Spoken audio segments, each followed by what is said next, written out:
আপনারা শুনছেন কালো রাত 24। আমার নাম ঈশা। আমার ছোট থেকেই খুব ইচ্ছে আমি ডক্টর হব। আমি সবসময় রাত জেগে পড়াশোনা করতাম। আমি পড়াশোনাতে খুবই ভালো ছিলাম। আমাদের এই গ্রামের আশেপাশে আমার মতো মেধাবী মেয়ে খুব কম ছিল। প্রতিদিন রাত জেগে পড়াশোনা শেষ করে আমি গভীর রাতে ঘুমাতে যেতাম। তেমনি একদিন রাতে জেগে জেগে আমি পড়ার টেবিলে পড়তে বসেছি। চারিপাশে খুবই গরম থাকার কারণে আমি আমার ঘরের জানালাটা খুলে দেই। আমার সাথে আমার ছোট ভাই ঘুমায়, সে খাটের উপরে শুয়ে আছে, আর আমি পড়ার টেবিলে বসে বসে পড়ছিলাম। পড়াশোনা শেষ করে আমি যখন জানালাটা বন্ধ করতে যাব, আমার নজরে পড়ে জানালার বাইরে থাকা আমাদের বাড়ির পাশে ছোট্ট একটি ঝোপের দিকে। সেখানে কেউ একজন দাঁড়িয়ে আছে। স্পষ্টভাবে না দেখতে পেলেও খুব আবছা আবছাভাবে দেখতে পাচ্ছিলাম সেখানে কেউ একজন দাঁড়িয়ে আমাকে দেখছে। আমি ছোট থেকেই খুব সাহসী থাকার কারণে আমি সেই দিকে সে লোকটাকে ডাকি, কেউ এখানে? আমার ডাক শুনে আমার ছোট ভাইয়ের ঘুম ভেঙে যায়। সে আমার কাছে এসে বলে, কি হয়েছে আপু? আমি আমার ভাইকে বলি, দেখ না, ওইখানে কেউ একজন দাঁড়িয়ে আছে, আমাকে দেখছে। আমার ভাই আমার ঘরের ভেতর থেকে টর্চ লাইটটা নিয়ে এসে সেখানে মারে। অবাক করার বিষয়, সেখানে আশেপাশে কেউ নেই। আমার ভাই আমাকে বলে, রাত জেগে পড়াশোনা করো তো, তাই হয়তোবা তুমি ভুল দেখেছ। আমিও ভাবলাম হয়তোবা পড়াশোনার কারণে বেশি মাথায় চাপ পড়ছে, এই কারণেই হয়তোবা আমি ভুল দেখেছি। সেদিনের মতো আমি আর আমার ভাই জানালাটা লাগিয়ে ঘুমিয়ে পড়ি। সে রাতের পরে বেশ কিছুদিন আমি আর আমার ঘরের জানালাটা খুলে পড়তে বসি না। কিন্তু একদিন রাতে আমি যখন ঘুমিয়েছিলাম, হঠাৎ করে বিদ্যুৎটা চলে যায়। একে তো গরমকাল, তারপরে বিদ্যুৎ চলে যাওয়ার কারণে আরও বেশি গরম লাগছে। তাই আমি আমার ঘরের জানালাটা খুলে দেই।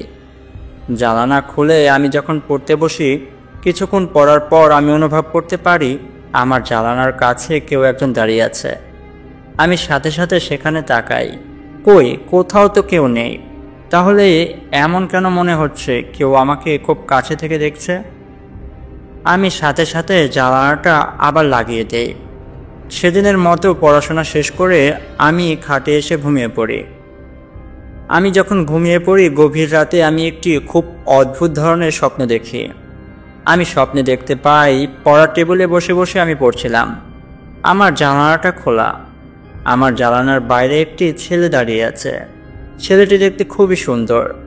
ছেলেটির খুব সুন্দর লম্বা চুল। এই জীবনে এত সুন্দর সুদর্শন পুরুষ আমি আর কখনো দেখিনি। ছেলেটি আমার দিকে একটি মুচকি হাসি দিয়ে তাকিয়ে আছে। আমি স্বপ্নের মাঝেই তার কাছে জানতে চাই, আপনি কে? তখন সেই সুন্দর ছেলেটি আমাকে বলে, আমি হচ্ছি ইউসুফ, আমি একটি জিন। আমি তার মুখে এই কথা শুনে তার দিকে তাকিয়ে আছি। আমি তাকে বলি, আপনি একটি জিন? আপনি একটি জিন হয়ে আমার সাথে দেখা করতে এসেছেন কেন? তখন ইউসুফ জিন আমাকে বলে, আমি আপনাকে ভালোবাসি, আমার আপনাকে খুবই ভালো লাগে, তাই আমি আপনার সাথে প্রতিদিন রাতে দেখা করতে আসি। কিন্তু সবসময় আমি আপনাকে দেখতে পারি না, কারণ সবসময় তো আপনি আর আপনার ঘরের জানালাটা খুলে রাখেন না। তখন আমি ইউসুফ জিনকে বলি, তার মানে আমি যে অনুভব করতে পারতাম আমার আশেপাশে কেউ একজন আছে, সেটা আপনি ছিলেন। তখন ইউসুফ বলে, জি, সেটা আমিই ছিলাম। আপনাকে দূর থেকে দেখি আমি, কিন্তু দূর থেকে দেখে আমার মন ভরে না, তাই আজকে আপনাকে আমি স্বপ্নে দেখা দিলাম। ইউসুফ জিন আমাকে বলে, দেখুন, আমি জানি না আপনি আমাকে ভয় পাচ্ছেন কিনা।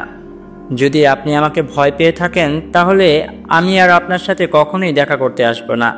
আপনি আর কখনোই আপনার পড়ার টেবিলের জানালাটা খুলবেন না, তাহলেই হবে। আর যদি আপনি আমাকে ভয় না পেয়ে থাকেন, তাহলে আপনার ঘরের জানালাটা খুলে রাখবেন। আমি দূর থেকে আপনাকে একটি নজর দেখতে চাই, আমি আপনার সাথে কথা বলতে চাই। আজকে তাহলে আমি আসি। আসসালামু আলাইকুম। আল্লাহ হাফেজ, ভালো থাকবেন। আর হ্যাঁ, যাওয়ার আগে ছোট্ট একটি কথা বলতে চাই। নিজের অজান্তেই আপনাকে অনেক ভালোবেসে ফেলেছি। তবে এই নয় আমি আপনাকে ভালোবাসি বলে আপনাকেও যে আমাকে ভালোবাসতে হবে। দেখুন, আমি কোনো খারাপ জিন না, আমি আপনাকে ভালোবাসি, এতটুকুই বলার ছিল। আমি সবসময় মানুষদের উপকার করি। আজকের পর থেকে আপনি না চাইলে আমি আর আপনার সাথে দেখা করতে আসবো না। ভালো থাকবেন, আল্লাহ হাফেজ। এটা বলে ইউসুফ জিন চলে গেল। তখনই আমার ঘুমটা ভেঙে গেল। আমি ঘুম থেকে লাফ দিয়ে উঠি। আমি ঘড়ির দিকে তাকিয়ে দেখি রাত 4টা বাজে। এটা কেমন স্বপ্ন দেখলাম আমি? কেন জানি না সেই ছেলেটির মুখটা আমি ভুলতে পারছি না। সেই রাতটা আমি আমার ঘরের বাতিটা জ্বালিয়ে ঘুমাই। পরের দিন সকালে আমি আবার সেই জিনটাকে নিয়ে ভাবতে শুরু করি। সে কি আসলেই আমাকে ভালোবাসে?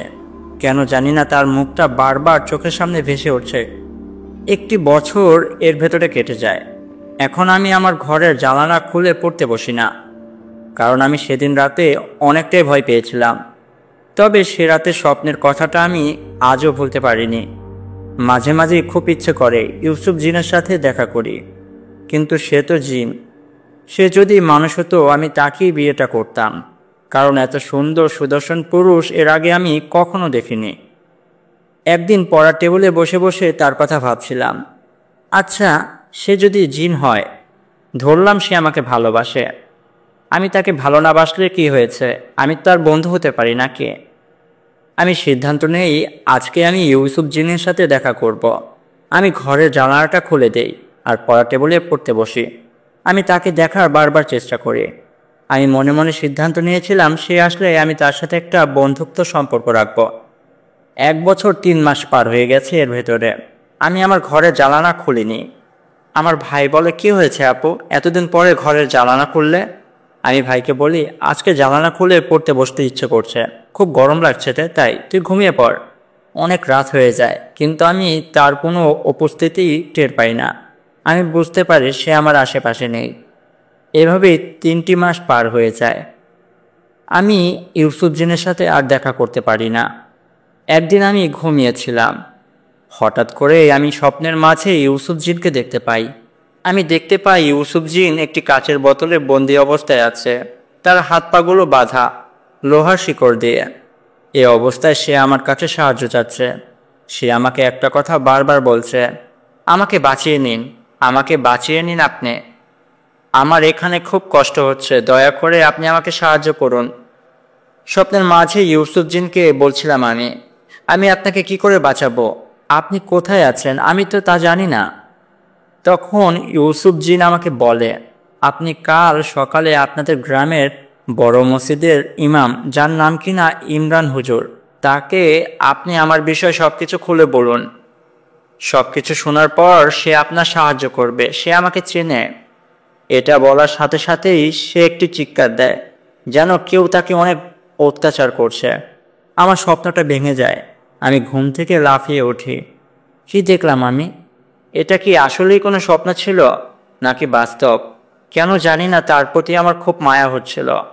স্বপ্নের মাঝে তো ইউসুফ আমাকে বলেছিল ইমরান হুজুরের সাথে দেখা করে তার বিষয়টা জানাতে, কিন্তু আমি যে একটা মেয়ে, আমি কি করে মসজিদে গিয়ে ইমাম সাহেবের সাথে দেখা করব? তাই আমি একটা সিদ্ধান্ত নেই, আগামীকালই বাবা মাকে বলবো যে আমি আজে বাজে স্বপ্ন দেখছি, ঘরের ভেতরে মিলাদ দিতে হবে। মিলাদ পড়াতে অবশ্যই ইমরান হুজুর আমাদের বাড়িতে আসবে। তখনই এক ফাঁকে আমি তাকে সব কিছু খুলে বলবো। যে কথা সে কাজ। রাত যখন শেষ হলো, পরের দিন সকালেই আমি বাবাকে বলি, বাবা, আমি কি তোমার কাছে একটা আবদার করতে পারি? বাবা তখন বলে, ছোট থেকেই তো তোমার সকল আবদার আমি পূরণ করেছি, বলো মা, কি চাও তুমি? তখন আমি বাবাকে বলি, বাবা, কিছুদিন যাবৎ আমি আজে বাজে স্বপ্ন দেখছি। তুমি কালই একটা মিলাদের আয়োজন করো আর আমাদের গ্রামের মসজিদের ইমরান হুজুরকে বাসায় নিয়ে আসো। বাবা বলে, ঠিক আছে, আমি কালকেই মিলাদের আয়োজন করছি আর আমাদের গ্রামের মসজিদের হুজুরকে বাড়িতে নিয়ে আসব। তুমি এক কাজ করো, আগামীকাল নামাজ পড়ে আমি হুজুরকে নিয়ে আসবো দুপুরবেলা। তুমি আর তোমার মা দুপুরে হুজুরের জন্য খাবারের ব্যবস্থা করো। হুজুর আগামীকাল দুপুরে আমাদের বাড়িতেই খাবে আর বিকেলবেলা মিলাদ শেষ করে বাড়িতে চলে যাবে। আমি বাবাকে বলে, ঠিক আছে, কাল সকালেই আমি আর মা মিলে পুরো ঘর পরিষ্কার করে রাখবো আর দুপুরের জন্য খাবার দাবারের ব্যবস্থা করে রাখবো। এটা বলে আমি আমার ঘরে চলে আসি। আমি মনে মনে খুবই খুশি হই। আমি ভাবতে থাকি কোনো না কোনোভাবে ইমরান হুজুরকে ইউসুফ জিনের বিষয়ে সবটা জানিয়ে দেব। পরের দিন বাবা তার সাথে করে ইমরান হুজুরকে আমাদের বাড়িতে নিয়ে আসলো। দুপুরবেলা হুজুর আমাদের বাড়িতে খাওয়া দাওয়া করলো। বিকেলে বাবা বাজারে চলে গেল মিলাদের জন্য জিলিপি কিনতে। এই সুযোগে আমি হুজুরের সাথে দেখা করার জন্য তার ঘরের সামনে গিয়ে দাঁড়াই। আমি বারবার হুজুরকে উকিঝুঁকি মেরে দেখছিলাম। হুজুর তখন আমাকে বলে, কিছু বলবে? আমি হুজুরকে একটি সালাম দিই, আসসালামু আলাইকুম। হুজুর তখন বলে, বাইরে দাঁড়িয়ে আছো কেন? ওয়ালাইকুম সালাম, তুমি ঘরে আসো আগে। আমি হুজুরের কথা মতো ঘরের ভেতর প্রবেশ করি। আমি হুজুরের কাছে গিয়ে আমতা আমতা করে বলার চেষ্টা করি। হুজুর তখন আমাকে বলে, তুমি কি কিছু বলতে চাচ্ছ ঈশা? আমি হুজুরের কাছে জানতে চাই, হুজুর একটা কথা ছিল। তখন হুজুর বলে, কি কথা বলো? আমি হুজুরকে বলি, হুজুর পৃথিবীতে কি আসলে জিন জাতি আছে? হুজুর একটি মিষ্টি হাসি দিয়ে আমাকে বলল, হ্যাঁ আছে তো, আমি অনেক জিনকে চিনি। কিন্তু তুমি হঠাৎ করে জিনেদের বিষয়ে জানতে চাচ্ছ কেন? কি হয়েছে বলো তো? আমি ইমরান হুজুরকে বলি, আচ্ছা হুজুর, আপনার পরিচিত জিনেদের ভেতরে কি কেউ এমন আছে যার নাম ইউসুফ? ইউসুফ জিনের নাম শুনে হুজুর এবার একটু নড়ে চড়ে বসলো, আর আমার কাছে জানতে চাইলো, তুমি কি করে তাকে চেনো? আসলে ঈশা, ইউসুফ হচ্ছে খুবই ভালো একটি জিন, আর আমার খুবই শক্তিশালী একজন বন্ধু। সে আমার অনেক উপকার করেছে, কিন্তু বেশ কিছুদিন হলো সে আমার কাছে আসছে না। কিন্তু তুমি তার বিষয়ে কি করে এত কিছু জানো? তখন আমি ইমরান হুজুরকে গতকাল রাতের স্বপ্নের কথা বলি। সবটা শুনে ইমরান হুজুর আমাকে বলে, হয়তোবা কেউ ইউসুফ জিনকে বন্দি করে ফেলেছে। তাই তো আমি তাকে এতদিন স্মরণ করার পরেও সে আমার সাথে দেখা করতে আসছে না। ঈশা, একটু ভালো করে মনে করার চেষ্টা করো তো। তুমি সেদিন রাতে যে স্বপ্নটা দেখেছিলে, সেই স্বপ্নটার মাঝে আশেপাশে জায়গাটা দেখতে কেমন ছিল? তখন আমি ইমরান হুজুরকে বলি, সে জায়গাটা দেখতে খুবই ভয়ানক ছিল। একটি জঙ্গল, আর সে জঙ্গলের সকল গাছপালা শুকিয়ে মরে গেছে। সেই সব গাছের একটি ডালেও কোনো পাতা ছিল না। বোতলে বন্দি ছিল ইউসুফ জিন, একটি গাছের তলার ভিতরে। আমি এইটুকুই দেখেছিলাম স্বপ্নের মাঝে। ইমরান হুজুর বলে, ঠিক আছে, আমি আমার বাকি অন্য জিনেদের মাধ্যমে ইউসুফ জিনকে খোঁজার চেষ্টা করছি। তুমি চিন্তা করো না, আমি খুব দ্রুতই তাকে খুঁজে বের করব। আমি তার কোনো ক্ষতি হতে দেব না। তার কিছুক্ষণ পরে বাবা জিলিপি নিয়ে বাসায় চলে আসে, আর ইমরান হুজুর বিকেলবেলায় মিলাদ পড়িয়ে বাড়িতে চলে যায়। সেদিন রাতে আমি একটি অনেক ভয়ানক স্বপ্ন দেখি। আমি স্বপ্নের মাঝে দেখছিলাম, রাতের বেলায় আমি রুমে বসে আছি। হঠাৎ করে রুমের বিদ্যুৎটা চলে যায়, আর আমার দরজার সামনে একটি আলো পড়ে। সে হালকা আলোতে আমি দেখছিলাম সেখানে কেউ একজন দাঁড়িয়ে আছে। লোকটি কালো একটি জুব্বা পরা, হাতে একটি অনেক বড় তলোয়ারি। তার চোখগুলো যেন অগ্নিশিখার মতো জ্বলজ্বল করছে। সে দেখতে খুবই ভয়ানক ছিল। লোকটি আমার দিকে তাকিয়ে বলে, তুই সেদিনের স্বপ্নের বিষয়ে ওই হুজুরকে জানিয়ে মোটেও ভালো কাজ করিসনি। আমি সে জিনটাকে বন্দি করেছি, আর তুই চাচ্ছিস তাকে মুক্ত করতে। শুনে রাখ, তুই যদি তাকে মুক্ত করার কোনো চেষ্টা করিস, তাহলে তোর বাবা মাকে আমি মেরে ফেলব। কি বিশ্বাস হচ্ছে না তো? দাঁড়া, এখনই দেখাচ্ছি তোকে। তখন সে ভয়ানক ব্যক্তিটি তার হাতে একটি তালি দেয়। তখন আমি দেখতে পাই পেছন থেকে বের হয়ে এলো আমার বাবা মা। বাবা মা সে লোকটির সামনে এসে কুকুরের মতো মাটিতে বসে পড়ল। তখন সে ভয়ানক লোকটি আমার বাবাকে বলল, যা আমার গোলাম, ওইখানে ধারালো ছুরিটা নিয়ে আয়। সে ভয়ানক দেখতে ব্যক্তির কথা মতো আমার বাবা কুকুরের মতো হামাগুড়ি দিয়ে আমার ঘরের ফল কাটা ছুরিটা হাতে নিয়ে নেয়। তখন সে ব্যক্তি বলে, আমার বাবাকে তুই ওই ছুরিটা তোর গলায় ধর। ওই ব্যক্তির কথা মতো আমার বাবা এই ধারালো ছুরিটা তার গলায় চাপ দিয়ে ধরে। সে ব্যক্তি আমার দিকে কি ভয়ানক হাসি দিয়ে বলে, কি এখন তো বিশ্বাস হচ্ছে? কি রে, দিব নাকি ছুরিটা চালিয়ে তোর বাবার গলায় উপর দিয়ে? আমি তখন সে ব্যক্তিকে বলি, না না, এমনটা করবেন না, আপনি যা বলবেন আমি তাই করব। তখন সে ব্যক্তি বলল, তাহলে ওই জিনটাকে আর কোনো সাহায্য করবি না, আর ওই হুজুরের সাথে কোনো ধরনের যোগাযোগ করবি না। তুই যদি কোনো ধরনের যোগাযোগ করিস তাহলে তোর বাবাকে আমি মেরে ফেলবো, সাথে তোর মাকেও। তখন আমার ঘুমটা ভেঙে যায়। আমি লাফিয়ে উঠি ঘুম থেকে। আমি এটা একটা খারাপ স্বপ্ন হিসেবে নেই, কিন্তু যখন আমার চোখটা আমার ঘরের দরজার সামনে গিয়ে পড়ে, আমি দেখতে পাই আমার দরজাটা খোলা, আর সেখানে সেই ধারালো ফল কাটা ছুরিটা পড়ে আছে, যেটা দিয়ে আমার বাবা তার গলা কাটার জন্য হাতে নিয়েছিল। তখনই আমার ভয়ানক দেখতে ওই ব্যক্তিটার কথা মনে পড়ে যায়। এর মানে কি, আমি যা যা দেখেছি সব কিছুই বাস্তবে ঘটেছে, এগুলো কোনোটাই স্বপ্নের মাঝে ছিল না। আমি আর নিতে পারি না। আমি একটি জোরে চিৎকার দিয়ে সেখানেই পড়ে যাই। চিৎকার শুনে আমার বাবা মা তার রুম থেকে দৌড় দিয়ে আমার কাছে আসে। বাবা মা আমার রুমে এসে লাইটটা অন করে দেয়, আর আমার কাছে জানতে চায়, কি হয়েছে তোমার? আমি বাবা মাকে সবটা খুলে বলি, কি দেখেছি আর কি হয়েছে আমার সাথে। সবটা শুনে বাবা বলে, এটা একটা খারাপ স্বপ্ন, এটা নিয়ে এত ভয় পাওয়ার কি আছে? আমি বাবাকে বলি, না বাবা, এটা কোনো খারাপ স্বপ্ন ছিল না, আসলে এগুলো ঘটেছে। দেখো দেখো, ওইখানে এখনো ওই ধারালো ছুরিটা পড়ে আছে। বাবা মা বলে, কোথায় ধারালো ছুরি? ওইখানে তো কিছুই নেই। বাবার কথা শুনে আমি যখন ওই দিকে তাকাই, আমিও দেখি দরজার সামনে এখন আর ছুরিটা পড়ে নেই।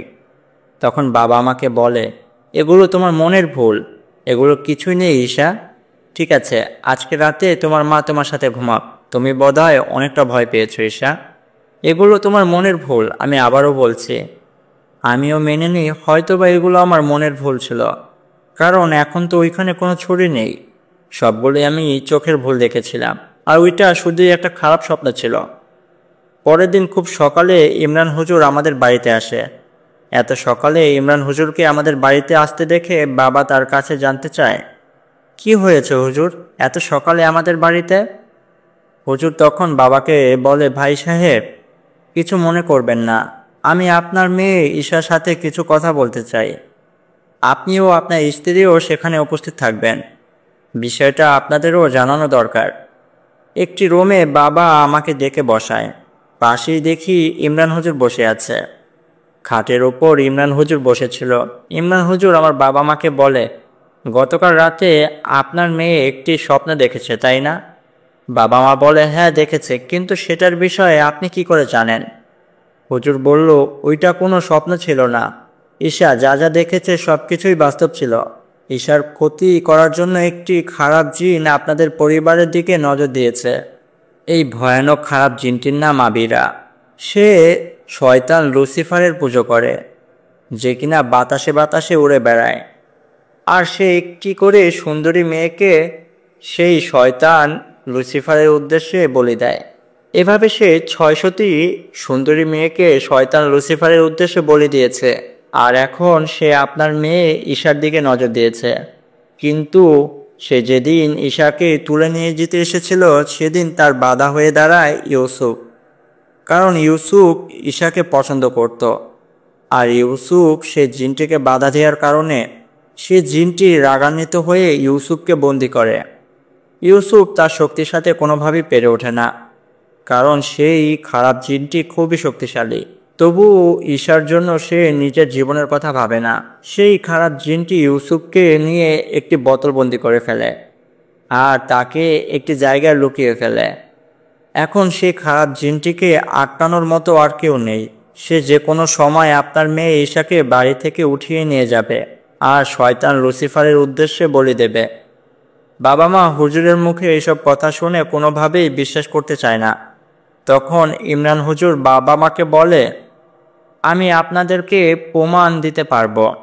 আমার কাছে একটি জাদুর আয়না আছে, যে আয়নার ভেতরে এখন থেকে 6 ঘন্টা পেছনে যা যা হয়েছে সব কিছুই চাইলে দেখা যায়। আপনারা চাইলে ঈশার সাথে যা যা হয়েছে সব কিছু আপনারাও দেখতে পারবেন। এতে আপনারা বিশ্বাস করতে পারবেন এগুলো কোনো কিছুই স্বপ্ন ছিল না। আমার বাবা মা বলে, ঠিক আছে, আপনি প্রমাণ দেন, আমরা দেখতে চাই গতকাল রাতে আসলেই কি সেগুলো ঘটেছে কিনা। তখন ইমরান হুজুর আমার বাবা মাকে বলে, ঘরের লাইটটা নিভিয়ে দেন, ভালো করে ঘরের জানালাগুলো লাগিয়ে দেন। বাবা মা হুজুরের কথা মতো সব কিছু করে। তারপরে হুজুর তার পকেট থেকে ছোট্ট একটি আয়না বের করলো। আয়নার ভেতরে আমরা তিনজন দেখছি। গতকাল রাতে আমার সাথে যা যা হয়েছে সব কিছুই সে আয়নার মাঝে দেখা যাচ্ছে। আমার বাবা মা হুজুরকে বলল, এখন আমরা আমার মেয়েকে এই বিপদের হাত থেকে কি করে বাঁচাবো। তখন হুজুর আমার বাবা মাকে বলল, আসলে একমাত্র ঈশাই জানে যে ইউসুফকে কোথায় বন্দি করে রাখা হয়েছে, সে জায়গাটার আশেপাশে দেখতে কেমন। আমার সাথে থাকা দুইটি জিনের শক্তির মাধ্যমে আমি জানতে পেরেছি সেই জায়গাটার বিষয়ে। তবে সেই জায়গাটা অনেক বড়। সেই সঠিক গাছটা সম্পর্কে আমি জানি না, যেটা কিনা ঈশা জানে। সে আমার সাথে গেলে আমি ইউসুফকে উদ্ধার করতে পারবো। এ কথা শুনে আমার বাবা খুবই রেগে যায়। একটা ধমক দিয়ে হুজুরকে বলে, ফাজলামি করার জায়গা পান না? আমার মেয়ে এত রাতে আপনার সাথে একা একা যাবে? আমায় কি আপনার পাগল মনে হয় নাকি? আমার কি মনে হচ্ছে জানেন? আপনি ওই খারাপ জিনটাকে আমার মেয়ের পিছনে লাগিয়ে দিয়েছেন। আপনি আমার মেয়ের ক্ষতি করতে চাচ্ছেন। আপনি এখনই আমার বাড়ি থেকে বের হয়ে যান। আমি আপনার থেকেও অনেক বড় আলেমের মাধ্যমে আমার মেয়েকে সুস্থ করব। হুজুর আমার বাবাকে বলে, আপনারা অনেক বড় ভুল করছেন। আপনারা আমাকে ভুল বুঝছেন। ঠিক আছে, আপনারা যেহেতু আমাকে বিশ্বাস করতে চাচ্ছেন না, আপনি অন্য কোনো আলেমের কাছে যেতেই পারেন। কিন্তু আমার মনে হয় অন্য কোনো আলেমে কাজটি করতে পারবে না। আপনারা আমার কাছেই আসবেন। আমি তাহলে আজকে আসি। ঈশাকে দেখে রাখবেন। আল্লাহ হাফেজ। আসসালামু আলাইকুম। হুজুর চলে যাওয়ার পর বাবা বলল, যত সব ভণ্ডামি। তুই চিন্তা করিস না মা, এসব কিছুই ভণ্ডামি। তাও আমি আগামীকাল একটা হুজুরকে বাড়িতে নিয়ে আসব। সে তোকে সুস্থ করে দিয়ে যাবে। আমি আমার রুমে চলে যাই। জানতাম এগুলো সব কিছুই সত্য, কিন্তু বাবাকে আমি অনেক ভয় পাই। তাই বাবার মুখের ওপর দিয়ে আমি আর কিছুই বলতে পারি না। দিনের আলো শেষে রাতের অন্ধকার নেমে আসে। বাবা মা যেহেতু ধরেই নিয়েছিল গতকাল যা যা হয়েছে সব কিছুই হচ্ছে একটি দুঃস্বপ্ন আর হুজুরের ফাজলামো ছাড়া আর কিছুই না, তাই আজকে আমার সাথে আর কেউ ঘুমাতে আসেনি। আমি একাই ঘুমিয়েছিলাম। কিন্তু গভীর রাতে ঘটলো আমার সাথে যা। আমি আমার বিছানায় ঘুমিয়েছিলাম, হঠাৎ কেউ আমার শরীরে আলতোভাবে ছুঁয়ে দিচ্ছে বারবার। একটা পর্যায়ে আমার ঘুমটা ভেঙে যায়। আমি চোখ খুলে যা দেখতে পাই, আমি দেখি সেই ভয়ানক দেখতে জিনটি আমার উপরে উঠে বসে আছে আর আমার দিকে একটি বিচ্ছিরি হাসি দিয়ে তাকিয়ে আছে। এই দৃশ্য দেখে আমি অনেক জোরে একটা চিৎকার দেই। তারপর আমার সাথে কি হয়েছে আমার আর মনে নেই। পরের দিন সকালে আমার জ্ঞান ফিরে আসে। আমার জ্ঞান ফিরতেই আমি দেখতে পাই আমার আশেপাশে বাবা মা বসে আছে, আর একটু দূরেই দাঁড়িয়ে আছে বাবার পাশেই ইমরান হুজুর। আমার জ্ঞান ফিরতে দেখে ইমরান হুজুর আমার কাছে এসে বলে, এখন কেমন লাগছে ঈশা? আমি হুজুরকে বলি, হ্যাঁ হুজুর, এখন একটু ভালো লাগছে। কিন্তু হুজুর, এত সকালে আপনি আমাদের বাসায়? তখন হুজুর আমাকে বলে, সকালে না ঈশা, আমি তোমাদের বাসায় এসেছি গতকাল রাত 3টা বাজে। আমি হুজুরকে বলি, আপনি কেন এসেছিলেন? আপনার তো আসার কোনো দরকার নেই। গতকাল রাতে তো কিছু হয়নি, একটি খারাপ স্বপ্ন দেখেছিলাম, এই আর কি। তখন হুজুর আমাকে বলে, তুমি ভুল ভাবছো ঈশা, ওইটা কোনো স্বপ্ন ছিল না। তোমার সাথে আসলে ওইগুলো ঘটেছে। এর মানে কি? সেগুলো স্বপ্নে ঘটেনি, সেটাও বাস্তব ছিল। আসলে সকালে আমার জ্ঞান ফেরার পর আমার বারবার মনে হচ্ছিল গতকাল রাতে যা যা ঘটেছে সব কিছুই একটা দুঃস্বপ্ন। কিন্তু ইমরান হুজুর আমার ভুল ধারণাটা ভেঙে দিল। সে বলল, গতকাল রাতে নাকি যা যা হয়েছে সব কিছুই বাস্তবে, কোনোটাই কাল্পনিক হয়নি। এগুলো আমি শুনে খুবই অবাক হই। কি হচ্ছে আমার সাথে এগুলো? ইমরান হুজুর আমাকে বলে, কি করে আমি তোমাদের বাড়িতে এলাম জানো? গতকাল গভীর রাতে যখন আমি তাহাজ্জুদের নামাজ পড়ে আমার জায়নামাজে বসেছিলাম, আমার সাথে থাকা একজন জিন আমার কাছে এসে বলল, হুজুর, ঈশাকে বাঁচান। ঈশাকে বাঁচান মানেটা কি? আমার সাথে থাকা জিন আমাকে বলে, আমি আপনার কথা মতোই ঈশার দিকে নজর রাখছিলাম যেন ওই খারাপ জিনটা তার কোনো ক্ষতি না করে। আসলে ওই খারাপ জিনটা আজকে ঈশাকে নিয়েই যাবে। আপনি কিছু একটা করেন, আপনি ওদের বাড়িতে এখনই যান। আমি তখন বলি, না, আমি ওই বাড়িতে যেতে পারবো না। কারণ ঈশার বাবা মা আমাকে বিশ্বাস করে না। তখন আমার সাথে থাকা আমার জিন বলে, হ্যাঁ আমি মানছি ঈশার বাবা আপনাকে অনেক অপমান করেছে, কিন্তু এতে তো ঈশার কোনো দোষ নেই। দেখুন হুজুর, মহান আল্লাহ পাক জিনপুরীর বিষয়ে আপনাকে যতটুকু জ্ঞান দিয়েছে ঈশার বাবা মাকে ততটুকু জ্ঞান দেয়া হয়নি। তাদের যদি আপনার মতোই সমতুল্য জ্ঞান থাকতো তাহলে তারা আপনাকে কখনোই অপমান করতো না, ভণ্ড বলতো না। আর এখন যদি আপনি তাদের ওপর রাগ করে আজকে তাদের সাহায্য না করতে চান, আর তারা তিনজন যদি সেই খারাপ জিনের হাতে মারা যায়, তাহলে হাসরের ময়দানে আপনি মহান আল্লাহ পাকের কাছে কি জবাব দিবেন? তখন আমি আমার ভুলটা বুঝতে পারি, আর সাথে সাথে আমার বাড়ি থেকে বের হয়ে যাই। আমি তোমাদের বাড়ির কাছে এসে দেখি তোমার মা দরজার সামনে অজ্ঞান হয়ে পড়ে আছে, তার মাথা ফেটে রক্ত বের হচ্ছে। আর তোমার বাবাকে তুমি গলায় চাপ দিয়ে মাটি থেকে কয়েক হাত উপরে তুলে রেখেছ। আমার বুঝতে আর বাকি রইল না, তোমার ভেতরে সেই খারাপ জিনটি ভর করেছে, আর সেই এসব কিছু করছে। সে চায় তোমার ভেতরে ভর করে তোমার বাবা মাকে হত্যা করে তোমাকে বাড়ি থেকে বের করে নিয়ে যেতে।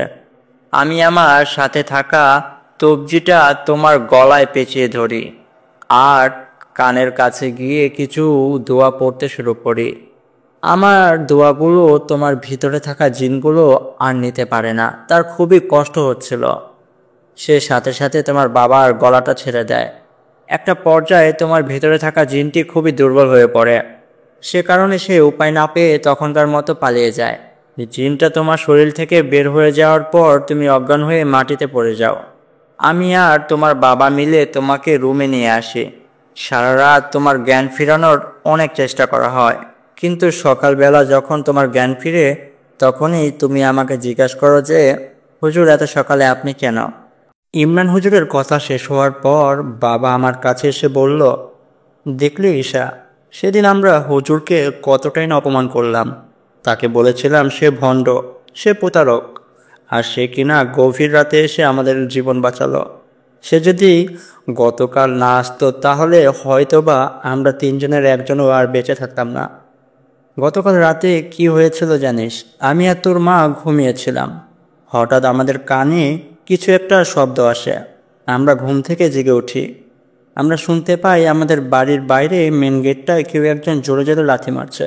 মেন গেটটা তালা মারা ছিল, আর চাবিটা ছিল আমার কাছে। আমি আর তোর মা যখন দেখার জন্য বাড়ির বাইরে আসি, আমরা দেখতে পারি দরজার সামনে তুই দাঁড়ানো, আর তুই মেন গেটটায় বারবার করে লাথি মারছিস। একটা পর্যায়ে তুই লাথি মেরে মেন গেটটা ভেঙে ফেললে। তোর মা তোর পিছনে গিয়ে হাতটা রাখে আর তোকে বলে, এত রাতে কি নেশা করেছো নাকি? এখানে কি করছো? এখনই ঘরে যাও, নয়তো মেরে পিঠের ছাল তুলে দেব। তুই তোর মার দিকে তাকাস। আমি দূর থেকে দেখি তোর চোখগুলো টকটকে লাল, যেন তুই অনেক রাত ধরে ঘুমাসনি।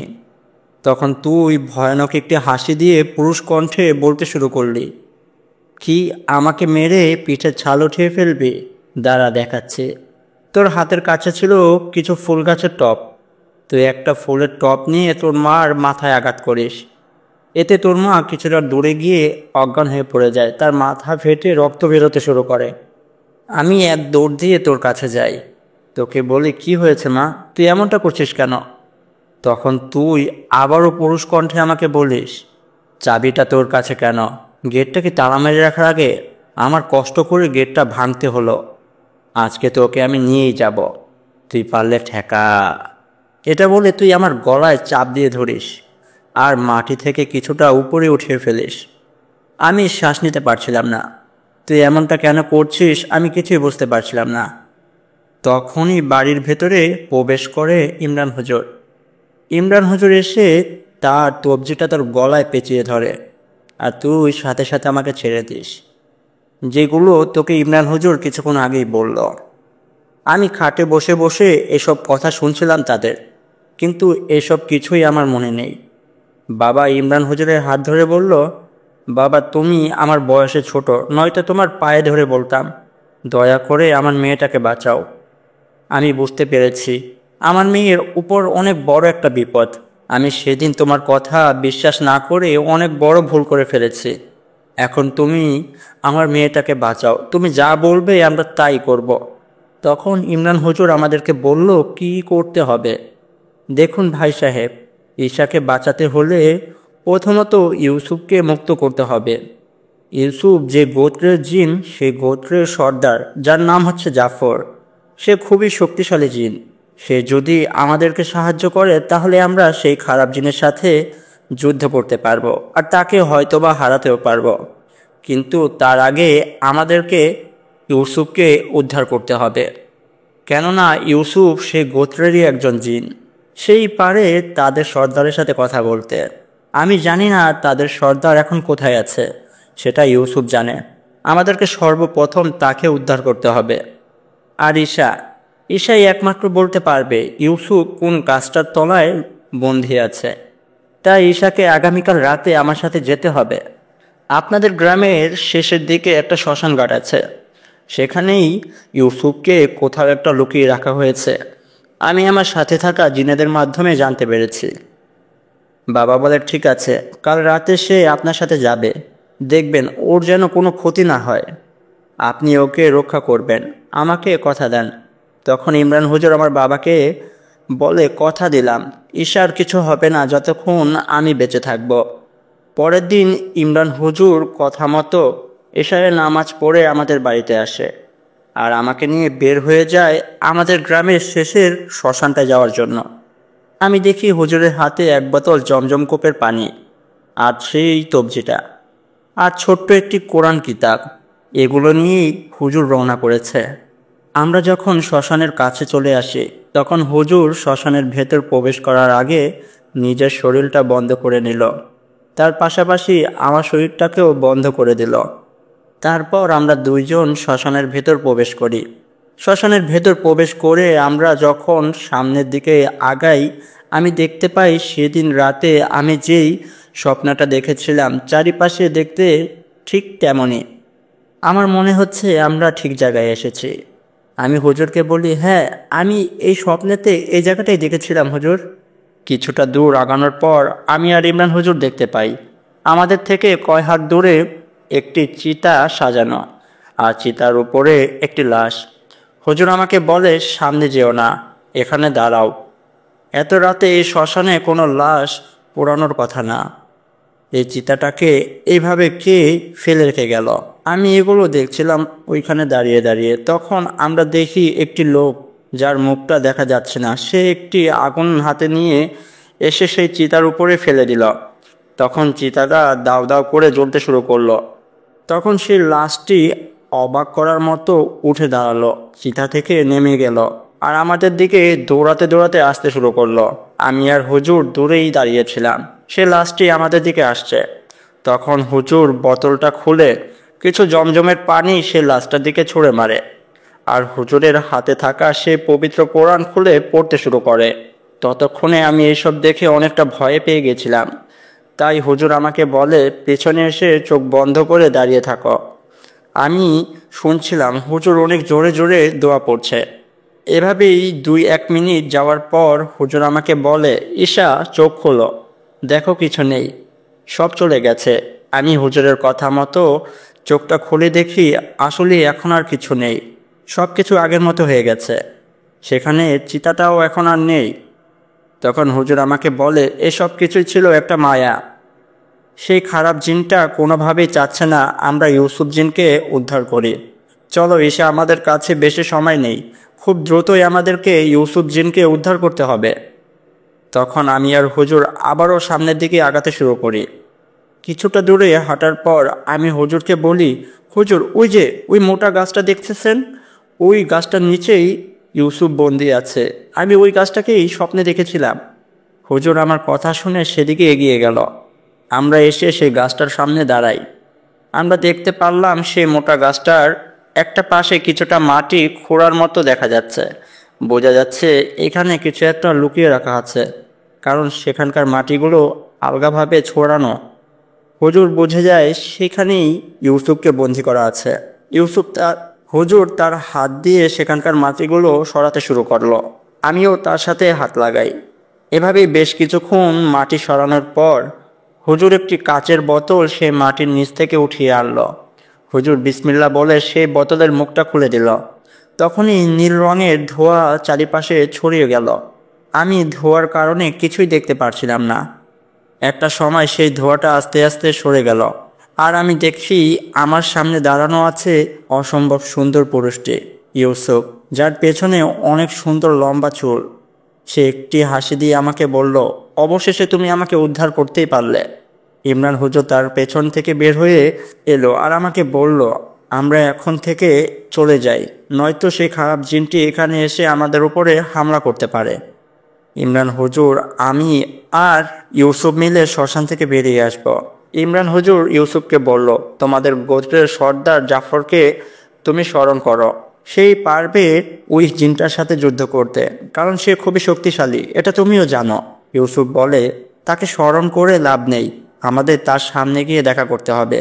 আমরা তিনজন যখন সেই শ্মশানের বাইরে আসতেছি, তখন কোথা থেকে যেন আকাশে একটি অনেক বড় বাজ পাখি দেখা পেলাম। পাখিটা সাধারণ পাখির থেকে অনেক গুণ বড় ছিল। কিছু বুঝে ওঠার আগেই সেই পাখিটা নিচে নেমে আমাদের সামনেই ইমরান হুজুরকে তুলে নিয়ে গেল। কি হলো কিছুই বুঝতে পারলাম না। আমি ইউসুফকে বলি, এখন কি হবে? সেই পাখিটা তো হুজুরকে তুলে নিয়ে গেল। তখনই কোথায় থেকে যেন একটা কাক পাখি আমাদের সামনে এসে দাঁড়ালো আর মাটিতে বসে আমাদের দিকে তাকিয়েছিল। ইউসুফ দেখে ওই কাক পাখিটার ঠোঁটে একটা কাগজ ভাঁজ করা। ইউসুফ এগিয়ে গিয়ে সে কাকটার ঠোঁট থেকে ভাঁজ করা কাগজটা নিয়ে এলো। আমরা যখন সেই কাগজটাকে ভাঁজ থেকে খুলি, আমরা দেখি এটা তো একটা অনেক দিন আগের পুরনো কোনো জায়গার নকশা। ইউসুফ কাগজটা খুলে যখন দেখল, তখন সে বলে, এই নকশাটা কোথায় আমি চিনি, এটা কোন জায়গার সেটা আমি চিনি, এটা তো মরিচাচরে যাওয়ার পথের নকশা। আমি তাকে বলি, মরিচাচর, এটা আবার কোথায়? তখন ইউসুফ আমাকে বলতে শুরু করলো মরিচাচরটা আসলে কোথায়। ইউসুফ তখন আমাকে বলে, মরিচাচর জায়গাটা হচ্ছে মেঘনা নদীর ঠিক মাঝ বরাবর, যেটা কিনা বাংলাদেশের অনেক বড় একটি নদী। এই মরিচাচরের সম্পর্কে মানুষজন খুব কম জানে, আর যারা যারা এই মরিচাচরের বিষয়ে জানে তারা কখনোই সেই চরে যাওয়ার ভুল করবে না, কারণ সেই চরের আশেপাশে দিয়ে রাতের বেলায় যদি কোনো লঞ্চ বা বোট আসা যাওয়া করত, তাহলে সেগুলো ডুবে যেত। যারাই সেই লঞ্চ বা বোটের চালক ছিল, তাদের ভিতরে সকলেই মারা যেত। দুই একজন হাতে গোনা বেঁচে ফিরতে পারত। যদি তাদেরকে জিজ্ঞাসা করা হতো, আকাশ তো পরিষ্কার, তাহলে তোমরা কি করে ডুবে গেলে? তখন সেই সব বোট বা লঞ্চের চালকরা বলতো, আমরা যখন সেই মরিচাচরের আশেপাশে দিয়ে যাই, লঞ্চ বা বোট নিয়ে যাতায়াত করি, আমরা যখন সেই চরের খুব কাছে চলে আসি, তখন আমরা দেখতে পাই আমাদের লঞ্চটি নদীতে না, মাটিতে চলছে। কোথাও পানির কোনো অস্তিত্ব নেই। লঞ্চটি যেন নদী ছেড়ে মাটির ওপরে চড়তে শুরু করেছে। তারপর হঠাৎ করে আমাদের চোখে পড়ে আমাদের সামনে একটি লোক দাঁড়ানো, তার হাতে একটি লাঠি। সেই লাঠি দিয়ে আমাদেরকে বোঝানোর চেষ্টা করতেছে যেন আমরা সামনের দিকে না আগাই। তারপর কি হয় আমরা বলতে পারবো না। আস্তে আস্তে আমাদের লঞ্চ বা বোটটি সে মাটিতে তলিয়ে যেতে শুরু করে। আসলে বাস্তবতা ছিল অন্যরকম। আমরা মাটিতে তলিয়ে যেতাম না, আমরা পানিতেই তলিয়ে যেতাম। কি হতো বোঝার আগেই আমাদের লঞ্চটা ডুবে যেত। এই কারণেই আমরা এখন ওই পথে আসা যাওয়া বন্ধ করে দিয়েছি। জানো ঈশা, এখন অনেক লঞ্চ সেই পথে আর আসা যাওয়া করে না। কিন্তু রাতের বেলায় লঞ্চ বা বোট পথ হারাতে সময় লাগে না। তারা নিজের অজান্তেই সেই পথে চলে যায়, আর সেই পথে একবার যে যায় সে আর কখনোই ফিরে আসে না। এখন আমি তোমাকে বলছি সেই মরিচাচরের আসল রহস্যটা কি, কেন সেই লঞ্চগুলো আর ফিরে আসে না, সেগুলো ডুবে যায়। সেই মরিচাচরে একদিন 4টি নরখাদক জিন গিয়ে পৌঁছায়, আর সেই 4টি খারাপ জিন কিছু মায়ার সাহায্যে সেই লঞ্চগুলোকে পানিতে ডুবিয়ে ফেলে। তাদেরকে মায়া দেখিয়ে ভয় দেখায়। লঞ্চ চালকরা এগুলো কিছুই বুঝতে পারে না, আর বুঝে ওঠার আগেই তারা পানিতে তলিয়ে যায়।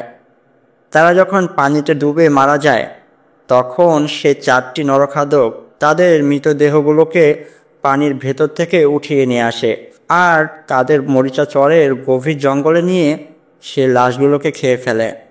এভাবে বেশ কিছুদিন যাওয়ার পর ওই পথে যেসব লঞ্চ বা বোট আসতো তাদেরকে মায়া দেখিয়ে তারা একই কাজ করতে শুরু করে। তারা সিদ্ধান্ত নেয় তারা চারজন এই চরেই তাদের বাসস্থান বানাবে, কারণ এখানে খাবারের কোনো অভাব নেই। তারা মায়া দেখিয়ে অনেককে মৃত্যুবরণ করাতে পারে, আর তাদের মৃতদেহগুলো খেতেও পারে। সেই চারজন নরখাদক জিনেদের ভেতরে একজনের নাম ছিল আবিরা। আবিরার একটা স্বপ্ন ছিল, সে খারাপ জিনেদের রাজা হবে। তার হয়ে হাজার হাজার জিন কাজ করবে, সকলেই তার গোলাম থাকবে, আর সে থাকবে তাদের মহারাজ। আবিরা তার স্বপ্নকে বাস্তব করার জন্য তার বাকি তিনজন সাথীকে একদিন ডাকে।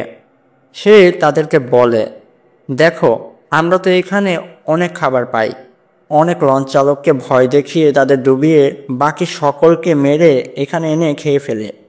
কিন্তু এখন তো অনেক লঞ্চকে আমরা ডুবাতে পারছি, অনেকগুলো লাশও আমরা নিয়ে আসছি, কিন্তু আমরা চারজন এত খাবার খেয়ে শেষ করতে পারছি না, শুধু শুধু লাশগুলো নষ্ট হয়ে যাচ্ছে। এটা না করে আমরা একটা কাজ করি, তাহলে আমাদের অনেক গোলাম হবে। তখন সে তিনজন সাথী আবিরার কাছে জানতে চায় কি কাজ। আবিরা তার তিন সাথীকে বলে, আমরা তিনজন পুরো বাংলাদেশে ঘুরে ঘুরে আমাদের মতো নরখাদক জিনদের একত্রিত করব, সকলকে এই মরিচা চরে নিয়ে আসব, তাদেরকে খাওয়া দাওয়ার দায়িত্ব আমরা পালন করব। এখান থেকে যতটুকু খাবার আমরা পাবো তাদের মাঝে ভাগ করে দেব, কারণ এখানে তো খাবারের কোনো কমতি নেই। বিনিময়ে তারা আমাদের গোলাম হয়ে থাকবে, আমরা চারজন থাকবো তাদের মহারাজ, তারা আমাদের গোলাম, সবসময় আমাদের ফরমাস খাটবে, আমাদের কাজকাম করে দেবে। আবিরার বাকি তিন সাথী বিষয়টা বুঝতে পারল, আর আবিরাকে বলল, এটা তো খুবই ভালো প্রস্তাব, তাহলে তাই হোক, তোমার পরিকল্পনা বাস্তবায়ন হোক। আবিরার কথা মতো তার বাকি তিনজন সাথী বের হয়ে যায় তাদের মতোই নরখাদক জিনেদের একত্র করার জন্য, সকলকে এই মরিচা চরে আনার জন্য। কিন্তু আবিরার মনে তো ছিল অন্য পরিকল্পনা। সে তাদের সাথে বের হয় না। সে বলে, আমরা চারজন চারদিকে যাব, তাহলে খুব তাড়াতাড়ি কাজটি কমপ্লিট হবে। তার বাকি তিন সাথী তিন দিকে চলে যায়, আর সে সোজা চলে আসে বাংলাদেশের একটি অনেক বড় কবরস্থানে। সেখানে একটি অনেক বড় কবিরাজ থাকত, তার একটি ছোট্ট ঘর ছিল, সেই কবরস্থানের মাঝেই ঘুমাতো। তার আন্ডারে অনেক জিনেরা থাকত। আবিরা তার কাছে আসে আর তার কাছে সাহায্য চায়। তাকে বলে, তুমি যদি আমাকে সাহায্য করো আমি সারা জীবন তোমার গোলাম থাকব, আর আমার আন্ডারে যত জিন থাকবে সকলেই তোমার গোলাম। তখন সেই কবিরাজ খুশি হয়ে বলে, ঠিক আছে, তোর মতো একটা শক্তিশালী জিন আমার দরকার ছিল, যা আমি তোর সাহায্য করব তোর তিন সাথীকে হত্যা করার জন্য। তখন কবিরাজ তাকে একটি ছোট্ট ছুরি দেয় আর বলে, এটা একটি পবিত্র ছুরি, এটা দিয়ে তুই তোর তিন সাথীকে আঘাত করলে তারা সাথে সাথে মরে যাবে। আবিরা সেই কবিরাজের থেকে ছুরিটা হাতে নিয়ে আসে আর তাদের কাজ কমপ্লিট করে। এক এক করে সেই মরিচা চড়ে আস্তে আস্তে 10,000 জিনের আগমন ঘটে। তাদের সকলের সামনে তারা চারজন বলে, দেখো, তোমাদের সকলকে আমরা একত্রিত করেছি, আজকে থেকে তোমাদের খাবার দাবারের দায়িত্ব আমাদের। কিন্তু তোমাদের একটি কথা মনে রাখতে হবে, আমরা চারজনই হচ্ছি তোমাদের মহারাজ, আমাদের কথা তোমাদের শুনতে হবে, তোমরা আমার গোলাম। তোমরা যদি আমাদের কথা না শোনো তাহলে আমরা চারজন তোমাদেরকে হত্যা করব। তখন সেই 10,000 জিনেরা বলে, ঠিক আছে, আজকে থেকে আমরা সকলেই আপনাদের গোলাম, আমরা আপনাদের সাথেই থাকব, আমাদের খাবার দাবারের ব্যবস্থা করলেই হবে। আবিরা আস্তে আস্তে তার তিন সাথীর পেছনে গিয়ে দাঁড়ায় আর সুযোগ বুঝে সেই পবিত্র ছুরিটা দিয়ে তাদের পিঠে আঘাত করে। তারা তিনজন কিছু বুঝে ওঠার আগেই সেখানে ধুলোর কয়লা হয়ে ঝরে পড়ে, তারা তিনজনই সাথে সাথে মারা যায়। এই দৃশ্য দেখে সেই 10,000 জিন খুবই ভয় পেয়ে যায়, তারা পালানোর চেষ্টা করে। কিন্তু আবিরা তাদেরকে বলে, এই শোনো, তোমরা ভয় পেও না, আমি তোমাদের কোনো ক্ষতি করব না। সকল গোলামকে যদি আমি হত্যা করি আমি কার মহারাজ হব? তোমাদেরকে এখানে আনতে আমার অনেক কষ্ট হয়েছে, তোমরা যদি পালানোর চেষ্টা করো তাহলে আমি তোমাদেরকে মেরে ফেলব। আমি যেমনটা বলেছি তেমনটাই হবে, তোমাদের খাবার দাবারের ব্যবস্থা আমি করব। তোমরা 10,000 জিন এখানেই থাকবে, আর আমি থাকবো একমাত্র তোমাদের মহারাজ। তোমরাই বলো, একটি রাজ্যে কি 4টি রাজা থাকতে পারে? রাজা থাকবে একটি, 4টি না। তাই তো ওই তিনজনকে আমি মেরে ফেললাম। তোমরা চিন্তা করো না, তোমরা এখানেই থাকবে আমার সাথে, তোমাদের যত দায়িত্ব আমি নিব। তোমরা প্রতিদিন মানুষের মাংস খেতে পারবে। তোমরা কি চাও সব কিছু আমি এনে দেব, তারপরও তোমরা আমার গোলাম হয়ে যাও। তখন সেই 10,000 জিন বলে আবিরাকে, আপনি আমাদের মহারাজ, আপনি যেমনটা বলবেন আমরা তেমনটাই করব। আমরা আজকের পর থেকে আপনারই গোলাম। সেদিনের পর থেকে বেশ কিছুদিনই ভালোই কাটে আবিরার। কিন্তু আবিরা ছিল খুবই লোভী। সে আরও শক্তিশালী হতে চাইতো। তাই সে আবার সেই কবরস্থানে যায় সেই কবিরাজের সাথে দেখা করতে। সে কবিরাজকে বলে, আমার আরও শক্তি দরকার। তখন কবিরাজ বলে, ঠিক আছে, আমি তোকে শক্তিশালী করব, কিন্তু তোর একটি কাজ করতে হবে। আবিরা বলে, কি কাজ? আমি সকল কাজ করতে রাজি আছি, আপনি শুধু বলেন আমাকে।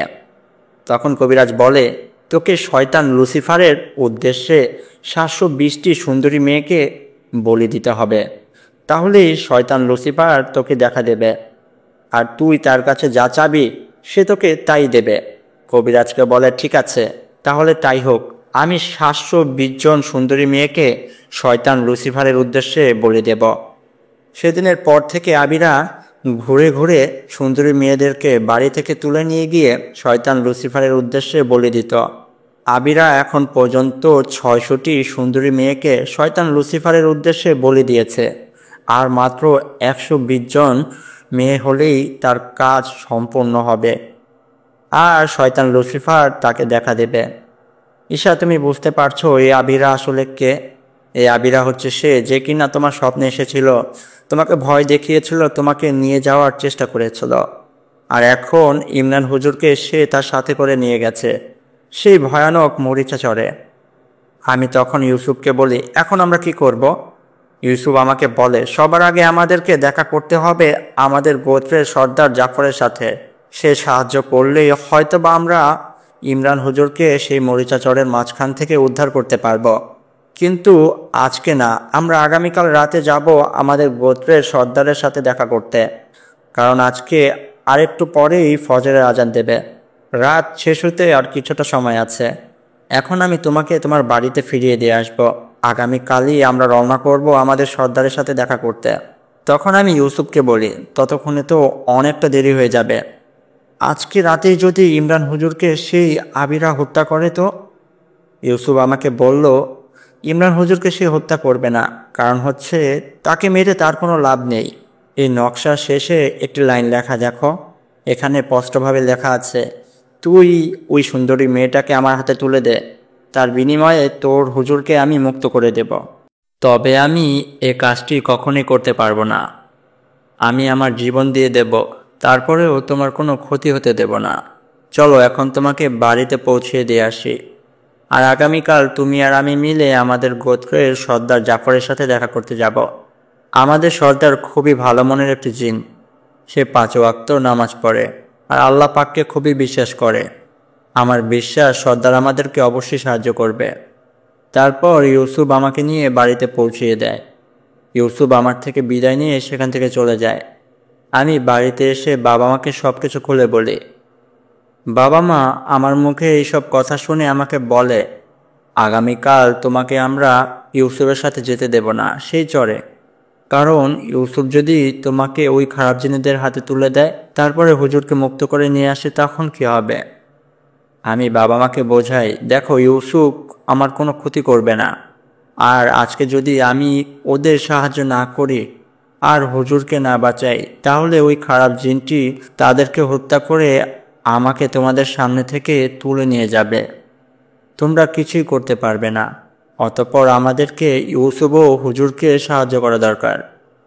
আমি কালকে যাব ইউসুফের সাথে তার গোত্রের সর্দারের সাথে দেখা করতে। আমার বিশ্বাস সর্দার আমাদেরকে অবশ্যই সাহায্য করবে বাবা। বাবা মা বলে, ঠিক আছে, আর তো কিছু করার নেই। আমরা আল্লাহর কাছে দোয়া করি তোরা যেন এই যুদ্ধে জয়লাভ করিস।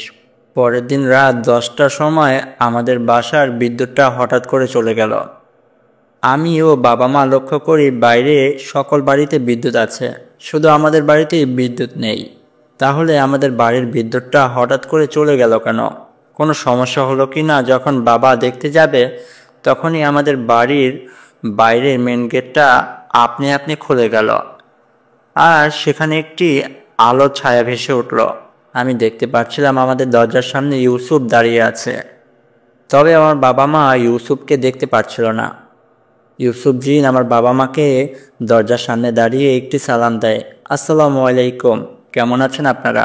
আমি তখন আমার বাবা মাকে বলি, তুমি তাকে দেখতে পারবে না, আমি শুধু তাকে দেখতে পাচ্ছি। ঠিক আছে, তুমি ঘরে আসো বাবা। ওয়ালাইকুম আসসালাম ওয়া রাহমাতুল্লাহি ওয়া বারাকাতুহু। বাবা, আমরা তো তোমাকে দেখতে পাচ্ছি না, তুমি ঘরের ভেতরে এসেছো? তখন ইউসুফ বলল, হ্যাঁ, আমি ঘরের ভেতরে এসেছি।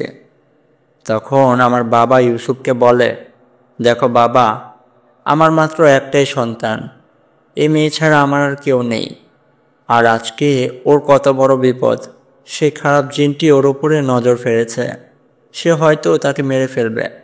ইউসুফ বাবাকে বলে, আপনি চিন্তা করবেন না, আমি যতদিন ঈশার পাশে আছি ততদিন কেউ তার কোনো ক্ষতি করতে পারবে না। দেখুন, আজকে যদি আমরা ইমরান হুজুরকে উদ্ধার না করতে পারি, সে খারাপ জিন কাল তাকে হত্যা করবে, তারপরে ঈশাকে সে তুলে নিয়ে যাবে। আমরা যদি আজকে চুপ করে থাকি, কালকে আমাদেরকেও সে একই কাজ করবে, আমাদেরকে হত্যা করবে। তাই যত তাড়াতাড়ি সম্ভব ওকে আটকানো দরকার। আমি আমাদের গোত্রের সর্দারের সাথে কথা বলবো, ঈশাকে নিয়ে গিয়ে আমরা তাকে বোঝাবো, সে আমাদেরকে অবশ্যই সাহায্য করবে। এখন আপনারা যদি অনুমতি না দেন, আমি ঈশাকে আপনাদের থেকে নিয়ে যেতে পারবো না। আমার বাবা তখন কান্না করে তাকে বলে, ইউসুফ বাবা, তুমি আমার মেয়েটাকে দেখে রেখো, তুমি তাকে এই বিপদের হাত থেকে রক্ষা করো। ইউসুফ আমার বাবা মাকে বলে, আপনারা চিন্তা করবেন না, আমার দেহে যতক্ষণ প্রাণ আছে আমি ঈশার কোনো ক্ষতি হতে দেব না। এটা বলে আবার আমার বাবা মাকে একটি সালাম দিয়ে বলল, এখন কি আমরা আসতে পারি? আমার বাবা মা বলল, ঠিক আছে, তোমরা দেখে শুনে যেও, আর আমরা দোয়া করব তোমরা যেন এই যুদ্ধে জয়লাভ করো। আমি আর ইউসুফ বাড়ি থেকে বের হয়ে হাঁটা শুরু করি। ইউসুফ আমাকে নিয়ে হাঁটতে হাঁটতে ঢাকা সদরঘাটের খুব কাছাকাছি একটি রাজবাড়ির সামনে নিয়ে আসে।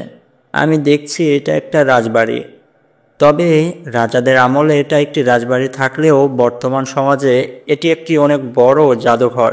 দিনের বেলায় এই জাদুঘর দেখার জন্য অনেক লোকেরা টিকিট কেটে তার ভিতরে ঘুরতে আসে। ইউসুফের কাছে আমি জানতে চাই, এখানে কেন এসেছি আমরা? তখন ইউসুফ আমাকে বলে, এখানেই তো আমাদের গোত্রের সকলে থাকে। আমি তখন বলি, এত রাতে তো এটার ভিতরে ঢোকা যাবে না, দেখতে পাচ্ছ না দরজায় তালা ঝুলছে আর ওই দারোয়ান পাহারা দিচ্ছে, আমরা কি করে এই জাদুঘরের ভেতরে ঢুকবো? ইউসুফ তখন বলে, দেখোই না কি হয়। এটা বলে ইউসুফ সে দারোয়ানের দিকে এগিয়ে গেল আর সে দারোয়ানকে সে ভর করল। দারোয়ানের শরীরটাকে সে নিজের দখলে নিয়ে গেল, তারপরে দরজাটা খুলে দিল। আমি ভিতরে চলে এসেছি ততক্ষণে। ইউসুফ সে দারোয়ানের ভিতর থেকে বের হয়ে আমার কাছে চলে এলো। দারোয়ানের কিছুই মনে নেই, সে আবারও সে চেয়ারে বসে বসে পাহারা দিতে শুরু করলো। তারপর ইউসুফ আমাকে নিয়ে সেই পুরনো রাজবাড়ির ভিতরে প্রবেশ করলো। রাজবাড়ির ভেতরে একটি খুব সুন্দর লাইব্রেরি ছিল, সেখানে রাজাদের আমলে অনেক বই বা কিতাব রাখা ছিল। সেই বইগুলো রাজা রানীরা সেখানে বসে পড়তো। ইউসুফ আমাকে নিয়ে সে লাইব্রেরির কাছে আসে। আমি লক্ষ্য করি লাইব্রেরির ভেতরে একটি টেবিল, একটি চেয়ার হাওয়ায় ভাসছে, আর সেই চেয়ারে বসে আছে একটি বৃদ্ধ লোক। তার খুব সুন্দর পাকা দাড়ি, পরনে একটি খুব সুন্দর জুব্বা। আমি লক্ষ্য করি পুরো লাইব্রেরিতে খুব সুন্দরভাবে আতরের ঘ্রাণে থই থই করছে। এত সুন্দর ঘ্রাণ এর আগে আমি আর কখনো পাইনি। আমি যখন ওই বিষয়টা দেখি, হাওয়াতে টেবিল আর চেয়ার ভাসছে আর সেখানে একটি লোক বসে আছে, আমি কিছুটা ভয় পাই। ইউসুফ তখন আমাকে বলে, ভয় পেও না, ওইটাই হচ্ছে আমাদের সর্দার। ইউসুফ সর্দারের উদ্দেশ্যে একটি সালাম দেয়, আসসালামু আলাইকুম ওয়া রাহমাতুল্লাহি ওয়া বারাকাতুহু। সর্দার আমাদের দিকে তাকায়, আমাদেরকে দেখে সে হাওয়া থেকে আস্তে আস্তে মাটিতে নেমে আসে। সে আমাদের কাছে এসে বলে, ওয়ালাইকুম আসসালাম ওয়া রাহমাতুল্লাহি ওয়া বারাকাতুহু। সে ইউসুফের কাছে জানতে চায়, বেটা তুমি কোথায় ছিলে এতদিন? তোমাকে কতই না খুঁজেছি, তুমি তো এখন আর আমাদের সাথে দেখাও করতে আসো না। ইউসুফ তখন তার সর্দারকে বলে, আমি কি করে আসবো সর্দার, আমাকে একটি বোতল বন্দি করে রেখেছিল একটা খারাপ জিন। এ কথা শুনে সর্দার খুবই রেগে যায়। তখন সে তার হাতে একটি তালি দেয়, কোথায় তোমরা? এটা বলে সর্দার। সবাই রাজবাড়ির বাইরে মাঠে দেখা করো আমার সাথে। সর্দার আমাদেরকে নিয়ে রাজবাড়ির বাইরে অনেক জায়গা জুড়ে একটি মাঠ ছিল, সেখানে আসে। আমি দেখতে পাই এখন এই গভীর রাতে পুরো মাঠ জুড়ে অনেক মানুষের ভিড়। কিন্তু আমি লক্ষ্য করি তারা সবাই সাদা জুব্বা পরা ও পাঞ্জাবি পরা, সকলের মাথাতেই টুপি ছিল।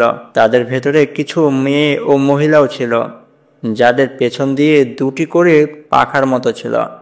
আমি বুঝতে পারি এরা কেউ আমার মতো মানুষ না, এরা সকলেই জিন কিংবা পরী।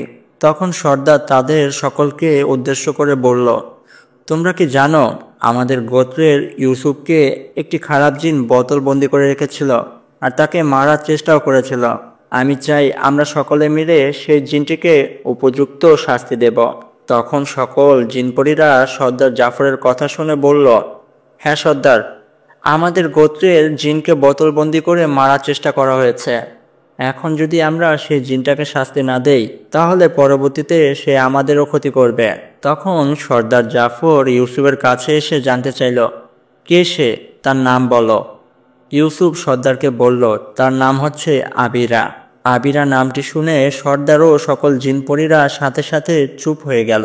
সর্দার জাফর ইউসুফের কাছে জানতে চাইল, তুমি কি সেই আবিরার কথা বলছো যে কিনা শয়তান লুসিফারের উদ্দেশ্যে 720টি সুন্দরী মেয়েকে বলি দেওয়ার জন্য জায়গায় জায়গায় ঘুরে সুন্দরী মেয়েদেরকে তুলে নিয়ে যাচ্ছে, আর সে এই পর্যন্ত 620 জন সুন্দরী মেয়েকে বলে দিয়েছে শয়তান লুসিফারের উদ্দেশ্যে?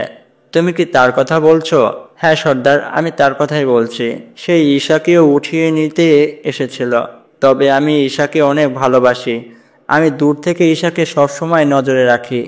আমি তাকে বাধা দেই, সে আমার সাথে যুদ্ধ করে, কিন্তু আমি তো তার সাথে শক্তিতে পারি না কোনোভাবেই। সে আমাকে পরাজিত করে তার সাথে করে বোতলবন্দি করে নিয়ে যায়। তারপর আমি ঈশার স্বপ্নে এসে তাকে আমাকে বাঁচাতে বলি, অনুরোধ করি। তারপর ঈশা ইমরান হুজুরের সাহায্যে আমাকে উদ্ধার করে। কিন্তু তখনই আবিরা বাজ পাখির রূপে এসে ইমরান হুজুরকে তার সাথে করে তুলে নিয়ে যায়, সেই মরিচা চড়ে। এখন আমি যদি ঈশাকে তার হাতে তুলে দেই তাহলেই সে ইমরান হুজুরকে আমার কাছে ফিরিয়ে দেবে। এখন আপনি কিছু একটা করেন সর্দার। এখন যদি আপনি আমাদেরকে সাহায্য না করেন তাহলে ওই খারাপ জিনটি আরও 120টি মেয়ের জীবন নিয়ে নেবে। তখন সর্দার জাফর বলে, আমি অবশ্যই তোমাদেরকে সাহায্য করব। আমি যদি সেই জিনটির হাতে মারাও যাই তাহলেও আমার কোনো আফসোস নেই, কারণ আমি যদি তাকে এখন না আটকাই তাহলে আরও 120টি জান তার হাতে চলে যাবে। শোনো সবাই, মেয়েরা এখানেই থাকবে, আর যত পুরুষ আছো সকলে যুদ্ধের জন্য তৈরি হয়ে নাও।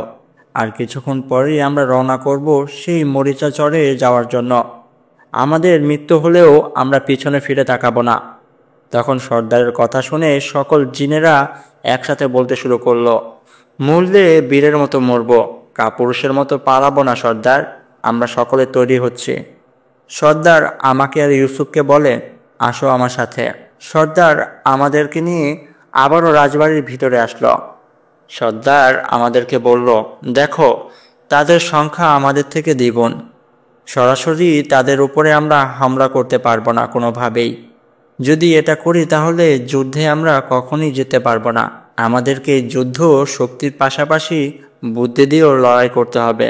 আমার কাছে একটা পরিকল্পনা আছে, যেটা বাস্তবায়ন করতে পারলে আমরা এই যুদ্ধে অনায়াসে জয়লাভ করব। ইউসুফ জাফর সর্দারের কাছে জানতে চাইল, কি পরিকল্পনা সর্দার? সর্দার তখন বলল, আমার সাথে আসো, তোমাদেরকে নিয়ে একটি জায়গায় যাব। সর্দার আমাকে আর ইউসুফকে নিয়ে আবারও সেই লাইব্রেরিতে আসলো, আর বই রাখা একটি আলমারির কাছে এসে একটি আলমারিকে পুরোপুরি উল্টো দিকে ঘুরিয়ে দিল। আমি আর ইউসুফ দেখি সেই আলমারির পাশ দিয়ে একটি অনেক বড় রাস্তা চলে গেছে, যেটা কিনা সে রাজবাড়ির মাটির নিচ পর্যন্ত চলে গেছে। সর্দার আমাকে বলে, আসো তোমরা। আমরা সর্দারের পিছনে পিছনে সেই সিঁড়িগুলো দিয়ে মাটির নিচের রুমটার দিকে যেতে থাকি। আমরা দেখতে পারি এটি একটি গোপন কক্ষ, সেখানে আমরা এখন প্রবেশ করেছি। আমরা সেই ঘরের চারিপাশে তাকিয়ে দেখি সেখানে অনেকগুলো কাঠের আলমারি রাখা। আমি লক্ষ্য করি একটি আলমারির ভেতরে অনেক ধরনের বোতল রাখা, সেগুলো কাচের বোতল। আমি সর্দারের কাছে জানতে চাই, এই কাচের বোতলগুলো এখানে কেন রাখা? তখন সর্দার আমাকে বলে, এগুলোর ভিতরে প্রত্যেকটায় একটা করে খারাপ জিন আছে, যাদেরকে আমি বন্দি করে রেখেছি। আসলে এরা সকলেই খারাপ, আর এরা মানুষদের অনেক ক্ষতি করে। তাই আমি তাদের ধরে ধরে বন্দি করে এখানে রেখে দিয়েছি। এ কথা শেষ করার পর সর্দার আরেকটি কাঠের আলমারি খুঁড়ে ফেলল, আর তার ভেতর থেকে 3টি জিনিস সে হাতে নিয়ে নিল। আমি আর ইউসুফ দেখতে পাই সর্দারের হাতে একটি বাচ্চাদের খেলনা লঞ্চ, আরেকটি খুব সুন্দর লম্বা চাদর, আর একটি তলোয়ারি। তলোয়ারিটির বুকে অনেক ধরনের আরবি লেখা ছিল। সর্দার আমাদের কাছে এসে বলল, তোমরা এই 3টি জিনিস দেখতে পাচ্ছ? এই 3টি জিনিস নিয়েই আমি আমার পরিকল্পনা বাস্তবায়ন করব। তোমরা হয়তো ভাবছো আমি এই খেলনা লঞ্চটি কেন হাতে নিলাম, এটা দিয়ে আমি কি করব। আসলে এটা কোনো খেলনা লঞ্চ না, এটি একটি জাদুকরী লঞ্চ, যেটা খেলনার মতো দেখতে। এই লঞ্চটি যদি পানিতে রাখা হয় তাহলে এটি একটি বাস্তব লঞ্চের আকার নেবে। আর আমার হাতে দ্বিতীয় জিনিসটা দেখতে পাচ্ছ, এটি একটি তলোয়ারি। এটা কোনো সাধারণ তলোয়ারি না, এটার ভেতরেও অনেক জাদু আছে। এই তলোয়ারিটা দিয়ে যদি কোনো জিনকে আঘাত করা হয়, সে সাথে সাথেই সেখানে মারা পড়বে, হোক সে যতই শক্তিশালী। আর আমার হাতে এই 3 নাম্বার জিনিসটা দেখতে পাচ্ছ, এটা একটা চাদর। এই চাদরটাও কোনো সাধারণ চাদর না। এই চাদরটি আমার সর্দার আমাকে উপহার দিয়েছিল। আমার সর্দার মরে যাওয়ার আগে এই চাদরটি আমার হাতে তুলে দিয়েছিল। এই চাদরের ভেতরে মানুষ হোক বা জিন, কেউ যদি লুকিয়ে পড়ে তাকে আর কেউ দেখতে পারবে না। আমি এই 3টি জিনিস দিয়েই আমার পরিকল্পনা বাস্তবায়ন করব, চলো। তারপরে সর্দার মাঠে আবারও আসলো। আমি দেখতে পারি সকল সাথীরা যুদ্ধের পোশাক পরে তৈরি হয়ে নিয়েছে। সবাই প্রস্তুত সেই খারাপ জিনেদের উপরে ঝাঁপিয়ে পড়ার জন্য। তারা সকলেই জানে সেই চরে থাকা জিনগুলোর সংখ্যা অনেক। তারপরেও তারা ভালো কাজ ও শহীদি মৃত্যু পাওয়ার জন্য সেখানে উপস্থিত হয়েছে। সর্দার তাদের সকলকে উদ্দেশ্য করে বলল, প্রথমত আমরা এই লঞ্চটিকে নিয়ে সদরঘাটের নদীর একটি পাশে ছেড়ে দেব। তারপরে এই লঞ্চটি যখন বাস্তব আকারে পূর্ণতা পাবে, আমরা সবাই সেই লঞ্চের ওপরে চড়ে বসব। আমাদের ভিতরে সকলেই মানুষের রূপে থাকবে। এই লঞ্চটি আস্তে আস্তে মরিচা চরের দিকে যেতে শুরু করবে। সেই চরে থাকা সকলেই হচ্ছে নরখাদক জিন। তারা অনেকদিন যাবৎ ভালো মন্দ খেতে পারে না, কারণ এখন আর বোট বা লঞ্চ সেদিকে যায় না। তারা যখন দেখতে পারবে একটি অনেক বড় লঞ্চ ও তার ভেতরে অনেক মানুষ সবাই তাদের দিকে এগিয়ে আসছে, তখন তারা খুব খুশি হয়ে আমাদের দিকে আসতে শুরু করবে। তারা যখন আমাদের কাছে আসবে তখনই আমরা তাদের উপরে ঝাঁপিয়ে পড়ব। আর সর্দার আমাদেরকে বলে, শোনো ঈশা আর ইউসুফ, তোমাদের অন্য একটি কাজ করতে হবে। এই ধরো চাদরটা, এই চাদরটার ভিতরে লুকিয়ে তোমরা আগে থেকেই লঞ্চে থেকে নেমে পড়বে, আর সেই চরের দিকে এগিয়ে যাবে। আর ধরো ইউসুফ, এই তলোয়ারটা তোমার কাছে রাখো। এই তলোয়ারি দিয়ে তুমি সুযোগ বুঝে আবিরার গলাটা কেটে ফেলো, তাহলে সে মারা পড়বে। তোমরা যদি আবিরাকে মেরে ফেলতে পারো তাহলে তার সাথে থাকা সেই 10,000 গোলাম সাথে সাথে সেখান থেকে পালাবে। কারণ তারা যখন বুঝতে পারবে তাদের মহারাজকে মেরে ফেলা হয়েছে, তারা আর আমাদের সাথে যুদ্ধ করবে না, তারা ভয়ে সেখান থেকে পালিয়ে যাবে। ইউসুফ সর্দারকে বলল, ঠিক আছে সর্দার, এমনটাই হবে। তারপরে সর্দার আমাকে ও ইউসুফকে নিয়ে আর বাকি সাথীদেরকে নিয়ে সদরঘাটের সেই পানির কাছে আসলো, আর নদীতে এসে সেই খেলনার লঞ্চটাকে ভাসিয়ে দিল। আমি দেখতে পারি আস্তে আস্তে সেই লঞ্চটি বাস্তব আকার নিল আর পরিপূর্ণভাবে একটি সত্যিকারের লঞ্চ হয়ে গেল। আমরা সকলেই সেটার উপরে চড়ে বসি, আর লঞ্চটি ছুটে চলে সেই মরিচা চরের দিকে। কিছুক্ষণের ভেতরেই সে লঞ্চটি চরের খুব কাছে চলে আসে। আমি লক্ষ্য করি সেই চরের দিক দিয়ে অনেক কালো ছায়া আমাদের দিকে দৌড়ে ছুটে ছুটে আসছে। সর্দার বলে, তোমরা প্রস্তুত তো? তখন আমি আর ইউসুফ সে চাদরটাকে মুড়িয়ে নেই আর লঞ্চটিকে ঝাঁপ দেই। আমরা যখন সে চরের কাছে চলে আসি আর চরের উপরে উঠে বসি, আমরা দেখতে পারি অনেক অনেক কালো ছায়া আমাদের সে লঞ্চটির দিকে ছুটে যাচ্ছে। তারা ঝাঁপিয়ে পড়ছে সেটার ভেতরে। তারা ভাবছে সেই লঞ্চে হয়তো অনেক মানুষ আছে, কিন্তু তারা তো জানে না তারাও হচ্ছে জিন, আর তাদের অপেক্ষাই করছে তারা। আমি আর ইউসুফ আস্তে আস্তে চরের আরো সামনে দিকে যাই। কিছুক্ষণ হাঁটার পর আমরা লক্ষ্য করি একটি জায়গায় কিছু মশাল জ্বলছে। সেই মশালের আগুনে আমরা দেখতে পাই সিংহাসনের উপরে বসে আছে আবিরা। যেমনটা আমি দেখেছিলাম, ভয়ানক দেখতে, চোখগুলো জ্বলজ্বল করছে যেন অগ্নিশিখা। আবিরার পায়ের নিচে পড়ে আছে ইমরান হুজুর। সে ইমরান হুজুরের বুকে একটি পাড়া দিয়ে বলে, কিরে, তোর গোলাম তো এখনো মেয়েটাকে নিয়ে আসলো না। সে যদি না আসে আজকেই তোকে মেরে ফেলব। ইমরান হুজুরের শরীর দিয়ে অনেক রক্ত বের হচ্ছিল। এটা দেখে আমার আর ইউসুফের চোখ দিয়ে পানি অঝরে পড়তে শুরু করে। ইউসুফ আর আমি আস্তে আস্তে আবিরার খুব কাছে চলে যাই। ওইদিকে আমাদের লোকেরা সে খারাপ জিনেদের উপরে ঝাঁপিয়ে পড়েছে। তাদের মৃত্যু চিৎকার শুনে আবিরা সিংহাসনের থেকে দাঁড়িয়ে পড়ে আর সেদিকে তাকিয়ে বলে, কি হচ্ছে ওইসব? এত চিৎকার কোথা থেকে আসছে? তখনই ইউসুফ চাদরের ভেতর থেকে বের হয়ে আসে আর আবিরাকে বলে, সেগুলো তোর গোলামদের মৃত্যু চিৎকার, যেটা কিনা এখন তুইও দিবি। আবিরা কিছু বুঝে ওঠার আগেই ইউসুফ তার হাতে থাকা পবিত্র তলোয়ারি দিয়ে তার গলাটা কেটে ফেলে। আবিরা সাথে সাথে সেখানে লুটিয়ে পড়ে আর সে মৃত্যুবরণ করে। তার পাশেই দাঁড়ানো ছিল তার কিছু গোলাম। তারা এই দৃশ্য দেখে ছুটে চলে যায় সেই দিকে যেই দিকে তার বাকি গোলামেরা ছিল। তারা সেই লঞ্চটির কাছে গিয়ে সকল গোলামদের বলে, আমাদের মহারাজকে হত্যা করা হয়েছে, পালাও এখান থেকে, নয়তো আমরাও মারা পড়ব। তখনই আবিরার সাথে থাকা 10,000 জিন সেখান থেকে পালিয়ে যায়। আমাদের জয় হয়েছে। আমি আর ইউসুফ ছুটে গিয়ে ইমরান হুজুরকে মাটি থেকে টেনে তুলি আর তাকে নিয়ে আমাদের লঞ্চের কাছে আসি। সর্দার আমাদের কাছে এগিয়ে এসে বলে, সাবাস বেটা, তুমি পেরেছ, আমাদের জয় হয়েছে। চলো এখন আমরা ফিরে যাব। আমরা হুজুরকে নিয়ে লঞ্চে উঠে পড়ি আর লঞ্চটি ঘুরিয়ে আবারও ঢাকার উদ্দেশ্যে রওনা করি। হুজুর এখন মোটামুটি অনেকটা সুস্থ হয়েছে। আমি আর ইউসুফ লঞ্চের ছাদে বসেছিলাম আর আশেপাশের এই সুন্দর প্রকৃতি দেখছিলাম। ইউসুফ আমাকে একটি কথা বলে, আমি কি তোমার কাছে একটি আবদার করতে পারি? আমি ইউসুফকে বলি, কি আবদার?